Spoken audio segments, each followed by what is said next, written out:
Meeting రూమ్లో సైలెన్స్ని Dinesh break చేస్తూ అతను ఆ అమ్మాయికి సంబంధించిన టోటల్ ఇన్ఫర్మేషన్ని రుద్రాకి చెప్పడం స్టార్ట్ చేశాడు. సార్, మీరు చెప్పినట్లుగా 12 ఏళ్ల నాటి పాత కేసును మళ్ళీ డీప్గా చెక్ చేశాం. రీఇన్వెస్టిగేషన్లో తెలిసిన విషయం ఏమిటంటే 35 ఏళ్ల క్రితం నందిని తండ్రి అశోక్ తాళ్ళూరి వందన అనే అమ్మాయిని ప్రేమించారు. వందన పేదరాలు కావడంతో అశోక్ తండ్రి రఘుమూర్తి ఆమెతో పెళ్లి కొప్పుకోలేదు. ఆయన అశోక్కి రాజేశ్వరి అనే అమ్మాయితో బలవంతంగా పెళ్లి జరిపించారు. కానీ పెళ్లి తర్వాత కూడా అశోక్ వందనను కలుస్తూనే ఉండేవారు. ఆ కుటుంబం ఈ విషయాన్ని ఇప్పటివరకు సీక్రెట్గా ఉంచింది. ఇదిగోండి ఆ 2 అమ్మాయిలు బర్త్ సర్టిఫికేట్లు, అండ్ ఇది ఆ 2వ అమ్మాయి ఫోటో. దినేష్ ఒక్కొక్కటిగా ఆధారాలన్నీ రుద్రకి చూపిస్తున్నాడు. మూఢనమ్మకం మరియు గుడ్డి ప్రేమ ఎంత ప్రమాదకరమో ఈ రోజు రుద్రకి అర్థమైంది. నందిని తాతయ్యపై పెట్టుకున్న నమ్మకమే రుద్ర నుండి అన్నింటినీ దూరం చేసింది. 12 ఏళ్ల క్రితం తాను కలిసింది నందినినే అని వారు రుద్రాని నమ్మించారు. మరోవైపు నందిని చాలా టెన్షన్గా ఉంది. ఎందుకంటే తను కోర్టు నుండి తిరిగి వస్తున్నప్పుడు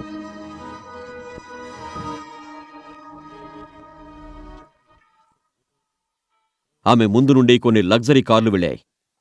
ఆ కార్లలో ఉంది రుద్రనే అని ఆమెకు అనిపించింది. అమ్మా, ఆ బ్లాక్ కలర్ ఎస్యూవీ కార్లో ఉన్నది రుద్రనే. నేను 100% కాన్ఫిడెంట్గా చెప్తున్నా. ఏం పిచ్చివాగుడు వాగుతున్నావు? ఆ దరిద్రపు రుద్రాకి అంత లగ్జరీ కార్లలో తిరిగే స్తోమత ఎక్కడిది? లేదమ్మా, ఖచ్చితంగా అతనే. నువ్వు అనవసరమైన విషయాలు వదిలేసి కిషోర్ మీద ఫోకస్ పెట్టు. ఒకవేళ అతని కంపెనీ కాంట్రాక్ట్ కనుక అగ్రజ ఇండస్ట్రీస్ తో కుదిరితే మనం అతని డబ్బుతో హాయిగా ఎంజాయ్ చెయ్యొచ్చు. రాజేశ్వరి మాటలు నందినికి కూడా నిజమే అనిపించాయి. ఇక ఆమె తన మూడ్ని మార్చుకుంది. మరోవైపు రుద్ర ఆ ఫోటో చూడగానే షాక్ అయ్యాడు. తన ప్రాణాన్ని ఎవరో గట్టిగా లాగేసినట్లు ఫీలయ్యాడు.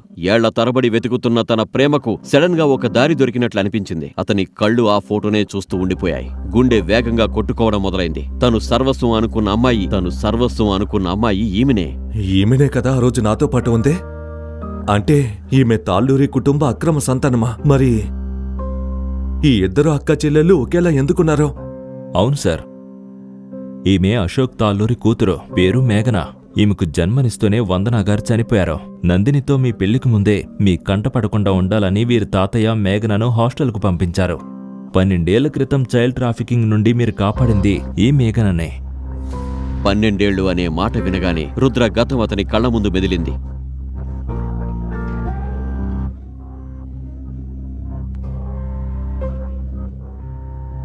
ఆ రాత్రి తను మేఘనను రౌడీల నుంచి కాపాడిన క్షణం,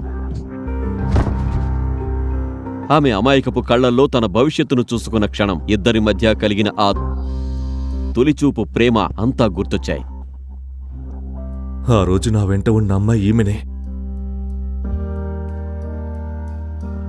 నేను ప్రాణంగా ప్రేమించిన అమ్మాయి ఈమె అని నాకు ముందే తెలిసి ఉంటే ఇన్నేళ్ళు ఆమె నాకు దూరంగా ఉండేదే కాదు.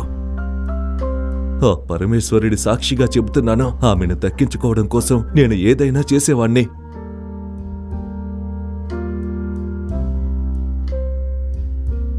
నేను తనకి మాటిచ్చాను, తనకి 20 ఏళ్లు నిండగానే నేను తనని పెళ్లి చేసుకుంటానని. నీకు 20 ఏళ్లు నిండినప్పుడు నిన్ను కలవడానికి నేను ఖచ్చితంగా వస్తాను. నిన్ను తప్పకుండా పెళ్లి చేసుకుంటాను. కానీ నేను నా మాట నిలబెట్టుకోలేకపోయాను. ఈరోజు నీ వల్లే నా ప్రాణాలు దక్కాయి. నువ్వు త్వరగా వచ్చి నన్ను తీసుకువెళ్లాలని నేను కూడా ఆ మహాదేవుణ్ణి ప్రతిరోజు ప్రార్థిస్తాను. తన ఆలోచనల నుంచి బయటపడి రుద్ర తనను తాను నిలదొక్కుంటూ దినేష్ని ఇలా అడిగాడు. దినేష్, ఇప్పుడు మేఘన ఎక్కడుంది? సార్, నాకు తెలిసిన ఇన్ఫర్మేషన్ ప్రకారం ఈరోజు మధ్యాహ్నం నుండి మేఘన కనిపించడం లేదు. చిన్నప్పుడు జరిగినట్టే ఆమెను ఎక్కడో అమ్మేసినట్లు తెలుస్తుంది. కానీ ఆమె ఎగ్జాక్ట్ లొకేషన్ కొంచెం సేపట్లో మనకు తెలిసిపోతుంది. ఎవరక్కడ? సార్, మీరు మిస్టర్ కిషోర్ని కాంట్రాక్ట్ సైన్ చేయడానికి పిలిచారు కదా, అతను బయట మీకోసం వెయిట్ చేస్తున్నారు. వెయిట్ చేయమని చెప్పు. హలో, మేఘన గురించి ఏమైనా తెలిసిందా? రుద్రకిప్పుడు కేవలం మేఘన మాత్రమే ముఖ్యం. ఇదంతా తాళ్ళూరి కుటుంబం కలిసి పన్నిన పెద్ద కుట్రలా అతనికి అనిపిస్తోంది. మేఘనకు ఏమైనా జరుగుతుందేమో అని అతని గుండె టెన్షన్తో కొట్టుకుంటోంది. కానీ అవతల నుంచి వచ్చిన సమాధానం విని అతను ఉలిక్కిపడ్డాడు. ఏమైందే? మేఘనాకేమైందే? సార్, చాలా పెద్ద తప్పు జరిగిపోయింది. రాజేశ్వరి అనే ఆవిడ మేఘనను ఎలైట్ క్లబ్లో 5 కోట్ల కోసం విక్కీ అనే వ్యక్తికి అమ్మేసింది.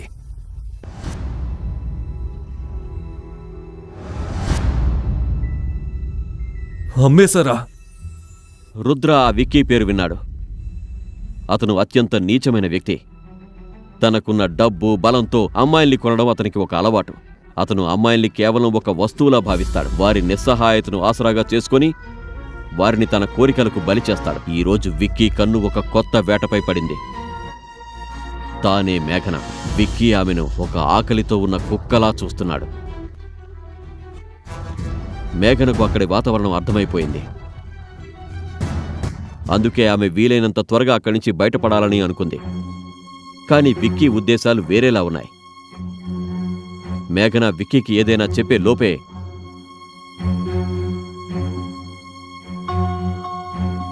చూడు, నాకు ఈ పోలీస్ గొడవలేవి వద్దు. ఇది నీ డీల్ కాబట్టి ఆ బాధ్యత నీదే. అది విన్న రాజేశ్వరి ముఖంలో క్రూరమైన నవ్వు కనిపించింది. ఇకపై ఈ అమ్మాయికి పేరు ఉండదు, గుర్తింపు ఉండదు అని ఆమె మనసులో అనుకుంది. విక్కీ మాటలకు మేఘన వణికిపోయింది. భయంతో చూపులు తిప్పుకుంటూ తన బట్టలు సరిచేసుకోసాగింది.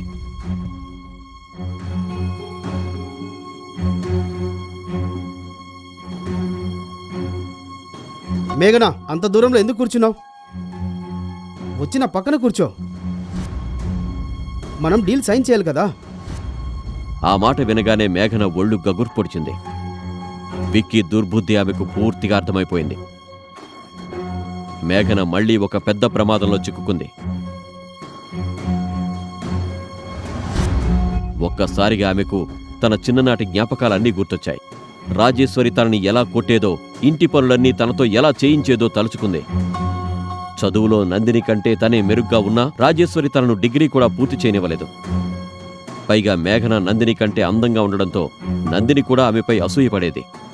ప్రతిరోజు ఏదో ఒక తప్పు చేసి ఆ నిందను మేఘనపై వేసేది. మేఘన ప్రతి క్షణం అవమానాల్ని భరిస్తూనే బ్రతికింది. కేవలం 12 ఏళ్ల క్రితం తనను కాపాడిన అబ్బాయి ఒకరోజొచ్చి తనను తీసుకెళ్తాడనే ఆశతోనే ఎదురుచూస్తోంది. నేనిప్పుడు ఎలైట్ క్లబ్కి వెళ్ళాలి. త్వరగా కార్ తీయండి. ఇంకో విషయం, ఈరోజు మన మధ్య జరిగిన డిస్కషన్ ఏది కూడా బయటకు రాకూడదు. నేను మేఘనాను కలిసే వరకు నా రియల్ ఐడెంటిటీ ఎవరికీ తెలియకూడదు. మేఘనను విక్కీకి అమ్మేశారనే వార్త వినగానే రుద్ర కళ్ళల్లో కోపం కట్టలు తెంచుకుంది. అతని కళ్ళు ఎర్రబడి కోపంతో ఊగిపోతున్నాడు. నువ్వెక్కడేం చేస్తున్నావు?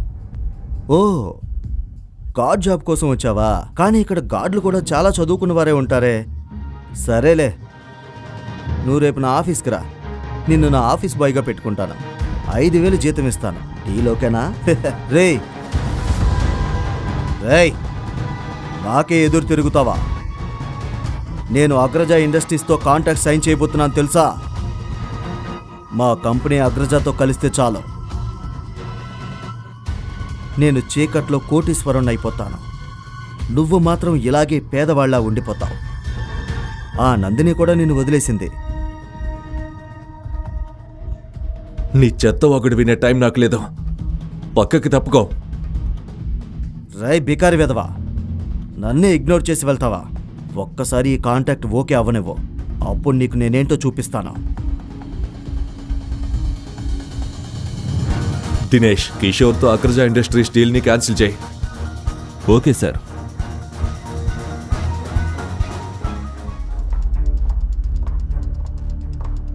మిస్టర్ కిషోర్, దినేష్ గారు ఫ్రీగా ఉన్నారా? నా కాంటాక్ట్ పై సైన్ చేశారా? దినేష్ సార్ ఆర్డర్ ప్రకారం మీ కాంట్రాక్ట్ ను క్యాన్సిల్ చేస్తున్నాం. ఏంటి ఏం మాట్లాడుతున్నారు మీరు? దీని గురించి నేను ఇప్పటికే ఆయనతో మాట్లాడాను. ఈ కాంటాక్ట్ కోసం నేను అన్ని పణంగా పెట్టాను. ఈ డీల్ జరగకపోతే నేను రోడ్డున పడిపోతాను. ఐఎమ్ సారీ, నేనేం చేయలేను. ఇది పై అధికారుల నిర్ణయం. మా కంపెనీకి చెందిన చాలా ముఖ్యమైన వ్యక్తిని మీరు అవమానించారు. ఆయన ఆర్డర్ మేరకే ఈ డీల్ క్యాన్సిల్ అయింది. మీరు వెంటనే ఇక్కడి నుండి వెళ్ళిపోండి, లేదంటే గార్డ్స్ ను పిలిపించి బయటికి గెంటేయాల్సి వస్తుంది. Get out.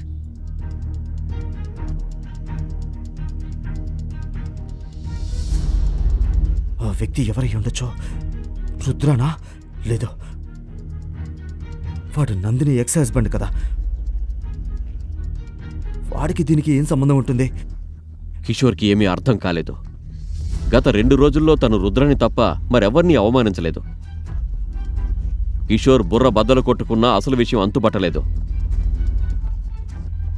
మరోవైపు రుద్ర పార్కింగ్ లాట్కొచ్చి కారుని ఫుల్ స్పీడ్లో పోనిచ్చాడు. ఒక్క క్షణం ఆలస్యమైనా మేఘన జీవితం నాశనమవుతుందని అతనికి తెలుసు.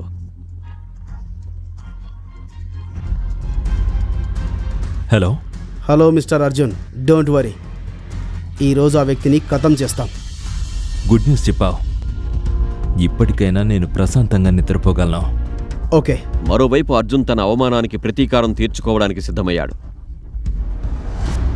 మరి రుద్ర మేఘను కాపాడగలడా? రుద్రను చంపిన అర్జున్ హెడ్ షాట్ అనే రౌడీని పంపాడు. అతను దినేష్ మేనరుడు అని రుద్రకి తెలిస్తే ఏమవుతుంది? కిషోర్ డీల్ క్యాన్సిల్ అయిందని తెలిస్తే రాజేశ్వరి, నందిని పరిస్థితి ఏంటి? రుద్ర అసలు నిజం కిషోర్కి తెలుస్తుందా?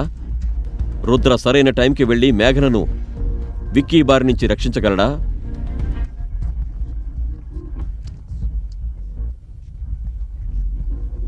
పరమేశా, ఏమైనా సరే నువ్వే మేఘనను కాపాడాలి. రుద్ర గట్టిగా కారు యాక్సలరేటర్ తొక్కాడు. కారు వేగం పుంజుకుంటూ నగరంలోని సిగ్నల్స్ అన్నింటినీ దాటుకుంటూ ఆ నైట్ క్లబ్ వైపు దూసుకుపోతోంది. మరోవైపు అగ్రజ ఇండస్ట్రీస్ నుంచి బయటకొస్తున్న కిషోర్ మనసులో ఒకటే ప్రశ్న ఉంది. నేను ఎవరిని అవమానించాను అనే భయంతో కిషోర్ పరిస్థితి దారుణంగా మారిపోయింది. కిషోర్, డీల్ ఓకే అయిపోయిందా? మర్చిపోవద్దు, నందిని పుట్టినరోజు రాబోతోంది. కంపెనీ ఎంప్లాయీస్ అందరినీ ఇన్వైట్ చేయాలి, ముఖ్యంగా దినేష్ గారిని. నందిని దినేష్ గారికి మధ్య పరిచయం ఏర్పడితే మనందరికీ మంచిది. అంటే నా ఉద్దేశం ప్రొఫెషనల్గా మనందరికీ మంచిదని. నోర్మోయ్, పిచ్చి పట్టిందా ముసల్దానా? నా డీల్ క్యాన్సిల్ అయిపోయింది. కిషోర్ ఫస్ట్ టైం రాజేశ్వరితో మర్యాద లేకుండా మాట్లాడాడు. నా మాటల్ని తప్పుగా అనుకోవద్దు, కానీ ఇదెలా పాసిబుల్? డీల్ గురించి ముందే మాట్లాడుకున్నాం కదా. నాకేం తెలుసు? సర్వనాశనమైపోయాను, రోడ్డున పడ్డాను. మీరేమో మీ కూతురు కోసం బర్త్డే పార్టీ ఆర్గనైజ్ చేసుకుంటున్నారా? కోపంగా చెప్పి కిషోర్ ఫోన్ కట్ చేశాడు.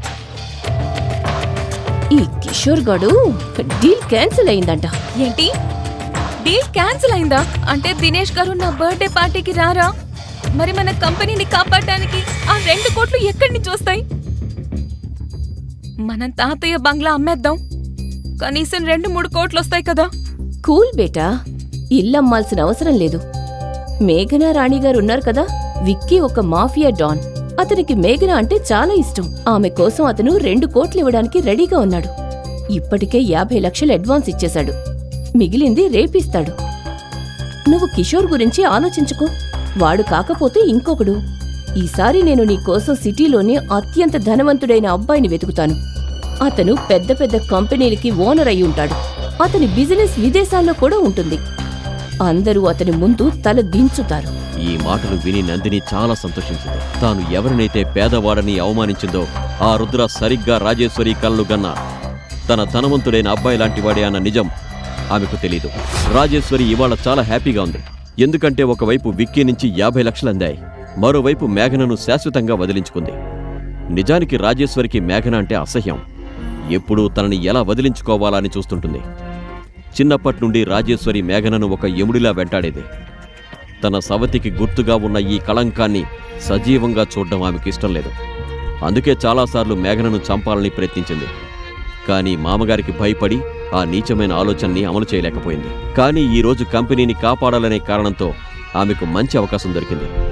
12 ఏళ్ల క్రితం కూడా మేఘనను మాఫియాకు అప్పగించే ప్రయత్నం చేసింది. కానీ అదృష్టవశాత్తు అప్పుడు మేఘన బ్రతికిపోయింది. అయితే ఈసారి మాత్రం రాజేశ్వరికి తన ప్లాన్ సక్సెస్ అవుతుందని నమ్మకం కలిగింది. కొంత సమయం తర్వాత రుద్ర ఎలైట్ క్లబ్కి చేరుకొని కార్ పార్క్ చేసి ఎంట్రన్స్ వైపు స్పీడ్గా పరిగెత్తాడు. ఆ 5 అంతస్తుల బిల్డింగ్లో నగరంలోని అన్ని అక్రమ పనులు జరుగుతుంటాయి. నగరంలోకి మాఫియా అంతా ప్రతి రాత్రి ఇక్కడికొచ్చి తమ తప్పుడు పనుల్ని చక్కబెట్టుకుంటారు. ఎలైట్ క్లబ్ అసలు నిజం రుద్రకి తెలుసు. అందుకే అతను వీలైనంత త్వరగా మేఘన దగ్గరికి చేరుకోవాలని అనుకున్నాడు. హెడ్ షాట్ కూడా సరైన టైం కోసం చూస్తూ రుద్ర వెంటే వెళ్ళాడు. అతను ఎప్పుడూ రుద్రని కానీ మేజర్ రుద్రని కానీ చూడలేదు. అందుకే తను ఎవరిని టార్గెట్ చేస్తున్నాడో అతనికి తెలీదు. రుద్ర క్లబ్లోకి వెళ్లే టైంకి మరోవైపు మేఘన సోఫాలో కూర్చొని భయంతో వణికిపోతోంది. విక్కీ ఆమెను చూసి పిచ్చెక్కిపోతున్నాడు. నిజానికి విక్కీ ఒక కామాంధుడు. అతను చాలా ధనవంతుడు కాబట్టి అమ్మాయిలు డబ్బు కోసం అతని దగ్గరకు వస్తుంటారు. కానీ మేఘన లాంటి అమ్మాయి అతనికి మొదటిసారి కనిపించింది. ఆమె కోసం అతను 2 కోట్లు ఇవ్వడానికి కూడా రెడీ అయిపోయాడు. ఒక రాత్రి కోసం 2 కోట్లు ఇవ్వడం అతనికి పెద్ద విషయమేం కాదు. చూడండి విక్కీ, నేనిక్కడికి బిజినెస్ పని మీద వచ్చాను. ప్లీజ్ మర్యాదగా ప్రవర్తించండి. నిజానికి రాజేశ్వరి విక్కీ తమ తాళూరి ఇండస్ట్రీస్లో 2 కోట్లు ఇన్వెస్ట్ చేయాలనుకుంటున్నాడని, దానికి సంబంధించిన అగ్రిమెంట్ పేపర్లపై సంతకం చేయించుకోవాలని అబద్ధం చెప్పి మేఘనను పంపింది. మేఘనా, అంత తొందర దేనికి? మీటింగ్స్లో కోఆపరేషన్ ఉండటం చాలా ముఖ్యం. ఒక పని చేద్దాం, ముందు కలిసి డిన్నర్ చేద్దాం, తర్వాత ఏదైనా మంచి సినిమా చూద్దాం. విక్కీ అనే వ్యక్తి 28 ఏళ్ల అమ్మాయిని ఇక్కడికి తీసుకొచ్చాడు. ఆమె ఎక్కడుంది చెప్పు, ఎక్కడుంది? లేదంటే బుల్లెట్లన్నీ నీ బాడీలో దించుతాను, చెప్పు. నువ్వు తాళ్ళూరు ఫ్యామిలీకి అక్రమ సంతానం అని విన్నాను. నీ లైఫ్ చాలా కష్టంగా గడిచి ఉంటుంది కదూ. చూడు, నీ బట్టలు కూడా ఎంత చీప్గా ఉన్నాయో. నేను అనుకుంటే నీకు ప్రతి బ్రాండెడ్ బట్టలు కొనివ్వగలను. నా దగ్గర చాలా డబ్బుంది. బస్ ఒక్కసారి నాతో. విక్కీ మాటలు వినగానే మేఘనకు రక్తం మరిగిపోయింది. ఆమె విక్కీ కళ్ళలోకి కోపంగా చూస్తూ గట్టిగా సమాధానమిచ్చింది. మిస్టర్ విక్కీ, డబ్బు కోసం ఆత్మగౌరవాన్ని అమ్ముకునే అమ్మాయిని నేను కాదు. మీ లిమిట్స్లో మీరుంటే మంచిది. మేఘన ప్రవర్తన చూసి విక్కీకి కోపం వచ్చింది. నువ్వు నాకు నో చెప్తున్నావా? నన్నే ఇన్సల్ట్ చేస్తున్నావా? నేను అలా ఏం చేయలేదు. మీరు నా మాటని తప్పుగా అర్థం చేసుకోకండి. నేను డీల్ మాట్లాడడానికి వచ్చాను. ప్లీజ్ అది చేద్దాం. ఈ డాక్యుమెంట్ల మీద సైన్ చేయండి. విక్కీకి కోపం వస్తున్నప్పటికీ మేఘన యాటిట్యూడ్ అతన్ని మరింత ఆకర్షిస్తోంది. ఆమె కళ్ళు, పెదవులు, అందం అతన్ని పిచ్చెక్కిస్తున్నాయి. ఆమెను తాకాలని అతను ఆరాటపడుతూ ఆమె ముందు ఒక బాటిల్ పెట్టాడు.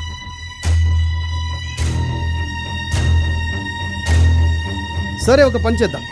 ఈ బాటిల్ ఖాళీ చేద్దాం. ఆ తర్వాత నువ్వు ఎక్కడ చెప్తే అక్కడ సైన్ చేస్తాను. మేఘనకు విసుగు చెంది మరింత కోపం వచ్చింది. మిస్టర్ విక్కీ, మీకు సైన్ చేయాలంటే చేయండి, లేదంటే లేదు. నేను వెళ్తున్నాను. Good bye. అలా చెప్పి మేఘన తన బ్యాగ్ తీసుకుని వెళ్లబోతుండగా విక్కీ ఆమెను ఆపాడు. ఏంటి, అంతా నీ ఇష్టం అనుకున్నావా? నచ్చినప్పుడు రావడానికి, నచ్చనప్పుడు వెళ్ళడానికి. విక్కీ ప్రవర్తన చూసి మేఘనకి కోపంతో పాటు భయం కూడా వేస్తోంది. మరోవైపు హెడ్ షాట్ తన ప్లాన్ రెడీ చేసుకున్నాడు. గన్ అతని చేతిలో ఉంది. గురి అతని కళ్ళ ముందే ఉంది. అంతలో రుద్రకి ఒక గేటు దగ్గర బాడీగార్డ్ కనిపించాడు. రుద్ర చిరుతపుల్లాంటి వేగంతో ఆ బాడీగార్డ్లని పడగొట్టాడు. ఏం చేస్తున్నారు? ప్లీజ్ నన్ను వెళ్ళనివ్వండి. నిన్నిక్కడికి డాక్యుమెంట్ల మీద సైన్ చేయించుకోవడానికే పంపించారని అనుకుంటున్నావా? చుప్చాప్గా ఇప్పుడు నా దగ్గరికి వచ్చి నా ఒళ్ళో కూర్చో. విక్కీ మాటలు విని మేఘనకు ఒక్కసారిగా షాక్ తగిలింది. ఇంత నీచమైన పని ఆమె అసలు ఊహించలేదు. ఆమె తన పిన్ని మాట విని ఇక్కడికి వచ్చింది. లేదు లేదు, ఇది నిజం కాకూడదు అని తనను తాను సముదాయించుకుంటూ వెంటనే డోర్ వైపు పరిగెత్తి డోర్ తీయడానికి ట్రై చేసింది. హెల్ప్! ఎవరైనా కాపాడండి! డోర్ ఎంతకీ తీయకపోవడంతో మేఘన ఏడుస్తూ అరవసాగింది. ఆమె అరుపులు విన్న విక్కీ వెటకారంగా నవ్వుతూ ఇలా అన్నాడు. అరువు, ఎంత అరిచినా ఎవరూ రారు. ఎంత అరవగలవో అంత అరువు. డోర్ ఓపెన్ చేయండి. అంత తొందర ఎందుకు?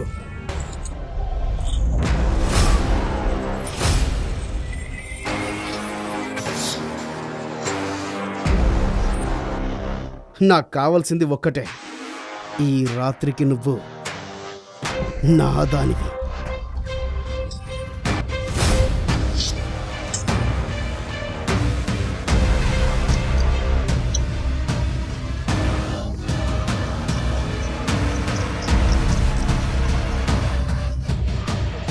కాపాడండి!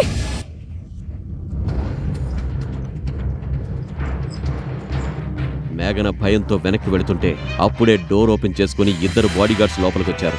దీని మొండితనం దెబ్బకి అనగాలి. నాదనుకున్నది నాకే దక్కాలి అని దీనికి అర్థం కావాలి. ఇప్పుడు అర్థమైందా?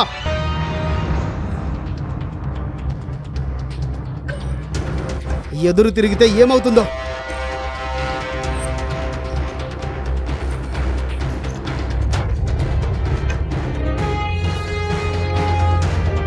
ఓ భయ్యా ఎక్కడికి?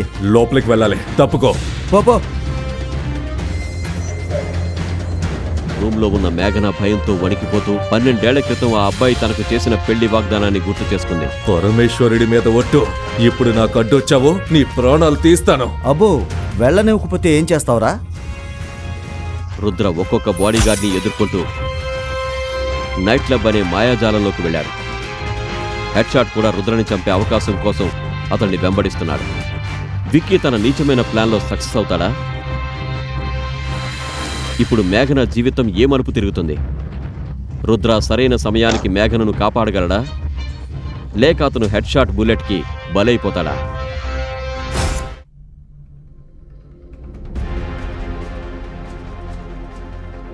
ఎవరు నువ్వు?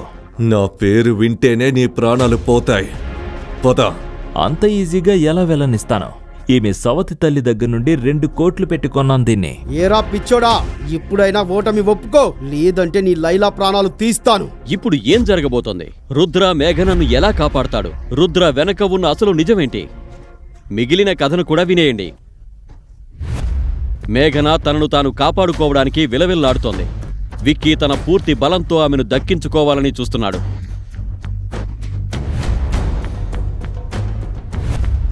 అక్కడున్న మేఘనపై రుద్రా చూపు పడింది.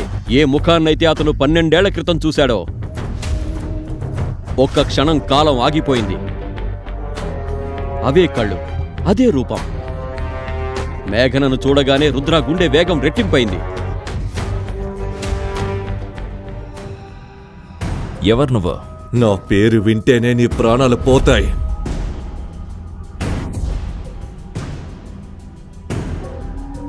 Are you okay? నువ్వు భయపడాల్సిన పని లేదు.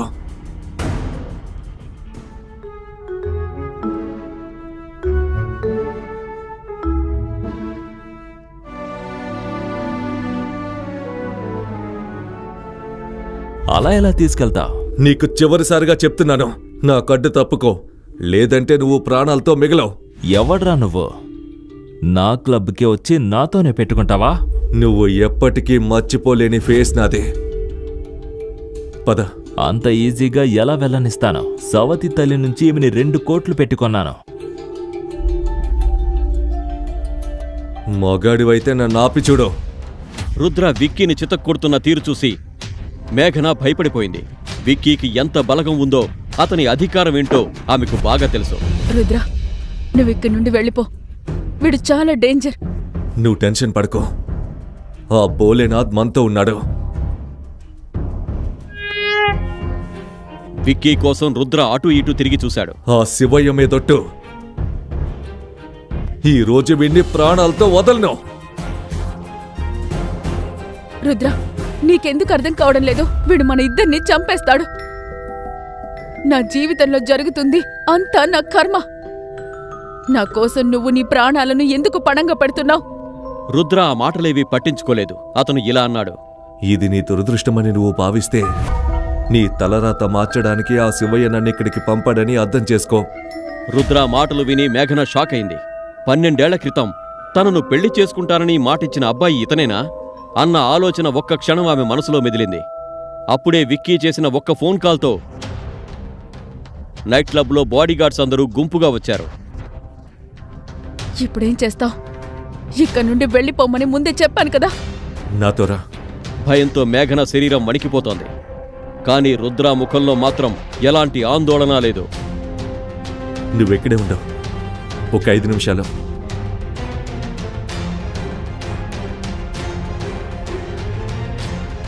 రుద్ర రగులుతున్న నిప్పు కణికలా ఆ గార్డ్స్ వైపు అడుగులు వేశాడు. మీ ప్రాణాలపై మీకు తీపి ఉంటే ఒక్కొక్కరు కాదు, అందరూ కలిసి రండి. రుద్ర ఆ గార్డ్స్ అందరినీ చాలా తీక్షణంగా చూస్తున్నాడు. అతని కళ్ళల్లోని గాంభీర్యం చూసి గార్డ్స్ కూడా లోలోపల భయపడుతున్నారు. ఈ ఆట నువ్వు ఇంకా ఈజీ చేసావు రుద్ర. పిట్ట దానంతట అదే వచ్చి వలలో పడింది. ఈ క్లబ్లో ప్రతి అంగుళం నాకు తెలుసు. ఆ మాట వినగానే గార్డ్స్ అందరూ ఒక్కసారిగా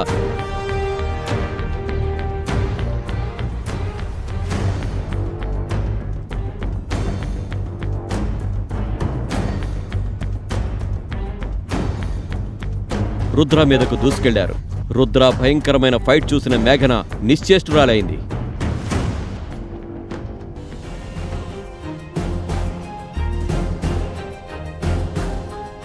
కొన్ని సెకన్ల తర్వాత గొడవ సౌండ్ తగ్గగానే మేఘన నెమ్మదిగా కళ్ళు తెరిచింది.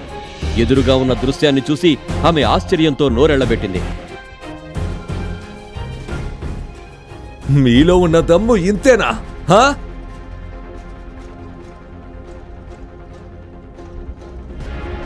రుద్ర క్షేమంగా ఉండడం చూసి మేఘన ఊపిరి పీల్చుకుంది. ఆమె ప్రాణాలు తిరిగి వచ్చినట్లనిపించింది. చెప్పాను కదా, కేవలం 5 నిమిషాలే అని.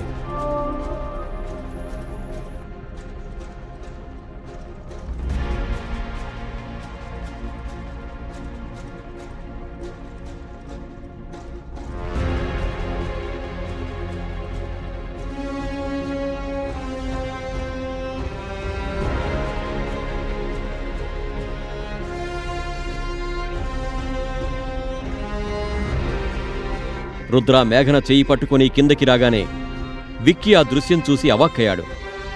రుద్ర శవాన్ని చూస్తానని అనుకున్న విక్కీకి అతను నడుచుకుంటూ వస్తుంటే నమ్మలేకపోయాడు. రుద్ర రుద్ర నువ్వు ఇక్కడ నుండి వెళ్ళిపో. నా వల్ల నీకేం జరగకూడదు. నువ్వు భయపడుకో. సాక్షాత్తు ఆ మహాదేవుడే మనతో ఉన్నాడు. వీడికి ఈరోజు నేను బుద్ధి చెబుతాను.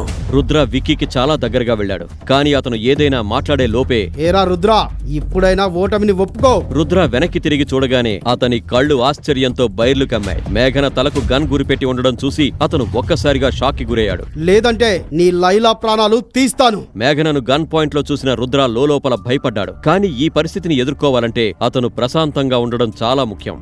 ఏం మాట్లాడాలన్నా నాతో మాట్లాడు. ఆమెను వదిలే. మాట్లాడటానికి ఏముంది? నేనిక్కడికి నా పని ముగించడానికి వచ్చాను. నిజానికి నిన్ను చంపడానికే నాకు సుపారీ అందింది. తనను చంపడానికి ఎవరు సుపారీ ఇచ్చి ఉంటారా అని రుద్ర ఆలోచనలో పడ్డాడు. అప్పుడే హెడ్ షాట్ తన గన్ని లోడ్ చేస్తూ ఇలా అన్నాడు. నువ్వు డైరెక్ట్ గా దొరకడం లేదు, అందుకే నీ మేఘనను పట్టుకోవాల్సి వచ్చింది. ఏమైంది? అప్పుడే నీ పని అయిపోయిందా? బేటా, నీకు నిజం చెప్తున్నాను. ఒకవేళ మా మేజర్ ఇక్కడికి రాకపోయి ఉంటే ఈ పాటికే నీ ప్రాణాలు తీసేవాడిని. మేజరా? నా లెవెల్ నీ మేజర్ కంటే ఎక్కువ.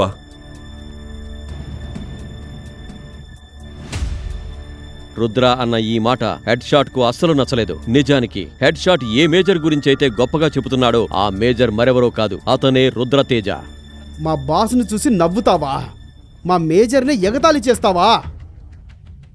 వీడిని ఇప్పుడే చంపకో. వీడు నా కాళ్ళ మీద పడి ముక్కు నేలకు రాసి క్షమాపణ చెప్పాలి. నేను నీ కాళ్ళ మీద పడాలా? విన్నావుగా, త్వరగా అతని కాళ్ళు పట్టుకో. లేదంటే నేను సారీ చెప్పను. ఏం చేస్తావో చెప్పు. నువ్వు చెప్పకపోతే నీ బాబు వచ్చి చెప్తాడా? ఇదంతా చూసి మేఘన కూడా చాలా భయపడిపోయింది. కానీ ఇప్పుడు రుద్ర ముఖంలో ఎలాంటి భయం లేదు. నేను 3 వరకు లెక్క పెడతాను. అప్పటికి నువ్వు విక్కీ కాళ్ళ మీద పడకపోతే ఈమె చాప్టర్ క్లోజ్. ఓ శివయ్య, నన్ను కాపాడు. నేను లెక్క పెడతా. 1 2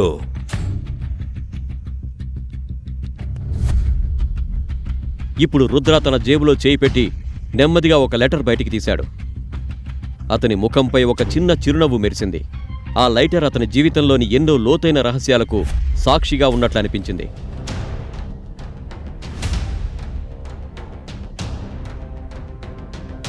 మేఘన భయంతో కళ్ళు తెరిచి చూడగా అప్పటి వరకు గంభీరంగా ఉన్న హెడ్ షాట్ చేతులు వణికిపోతున్నాయి. కేవలం చేతులు మాత్రమే కాదు, అతని శరీరం మొత్తం వణుకుతోంది. నుదుటిపై నుండి చెమటలు కారుతున్నాయి. శ్వాస వేగవంతమైంది. 3 చూస్తుండగానే హెడ్ షాట్ మోకాళ్లపై కూర్చున్నాడు. అతని పరిస్థితి కొనప్రాణంతో కొట్టుకుంటున్నట్లు ఉంది. రుద్ర అసలు నిజం అందరి ముందు బయటపడుతుందా? రుద్ర తన 12 ఏళ్ల నాటి ప్రేమికుడు అని మేఘనకు తెలుస్తుందా? రుద్ర చేతిలోని ఆ లైటర్ చూడగానే హెడ్ షాట్ అంతలా ఎందుకు భయపడ్డాడు? అసలు అతను రుద్ర ముందు మోకాళ్లపై ఎందుకు కూర్చున్నాడు? ఈ ప్రశ్నలకు సమాధానాలు తెలుసుకోవాలంటే నెక్స్ట్ ఎపిసోడ్ వినాల్సిందే. క్రింద ఇచ్చిన లింక్ ని క్లిక్ చేసి పాకెట్ ఎఫ్ఎం యాప్ ని ఇన్స్టాల్ చేసుకోండి. Stay tune to pocket FM.